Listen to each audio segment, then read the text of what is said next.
Car తగిలించుకుంటారు, దిగి ఎవరు discuss కూడా చేసుకోరు. డిపెండ్స్. ఇప్పుడు నువ్వు మంచి బాడీ బిల్డర్ అనుకో, ఎందుకు మనకి సరే వెళ్ళిపో. అదే కానీ కొంచెం బచ్చాలు ఎక్కువ ఉంటాయి అయితే పక్కా కార్ దిగుతుంటాయి.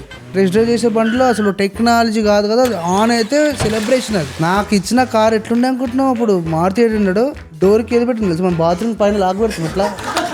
అది ఓపెన్ చేసి నేను లోపల కూర్చొని డోర్ వేసిన. ఫస్ట్ గేర్ బేసిక్గా ప్లేస్ చేయడా, నువ్వు మిడిల్లో గేర్ రాడ్ ఉంటే ఇట్లా అంటే ఫస్ట్ గేర్ అది ఆల్రెడీ అక్కడనే ఉంది. అది నేను దాన్ని పడుకుని అవుట్ తిప్పినది నేను దాన్ని. అప్పుడు దాని ఫస్ట్ గేర్ పడ్డది. ఎంజీలో నీకు కామెంట్ వచ్చింది కదా, ఇంత చిన్నగా క్యూట్గా తిరుగుతూ ఉంటుంది. ఇట్లా అనుభూతి తెలియ అంటే నీకు ఏమైనా డెలికేట్ వస్తువు చూస్తే తంతే అది పడిపోతే సాటిస్ఫాక్షన్ వస్తుంది చూడు.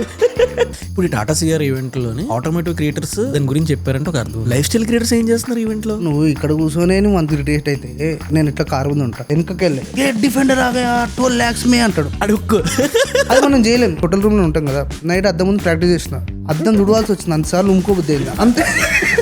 అవును, అడాస్ మీద మీ ఒపీనియన్ ఏంటి? నేను ఒక రోజు టాటా గారు నడుపుతున్నా, అడాస్ లెవెల్ 2 అది ఇట్లా తిరుగుతుంది రోడ్. ఆ పక్కన పోలీసులు మార్క్ చేసుకుంటూ పోతారు, దిప్పాలి కదా డైరెక్ట్గా వాళ్ళకి ఒక సింగిల్ యాంగిల్ పెట్టుకుని 40 వైపు పోయింది.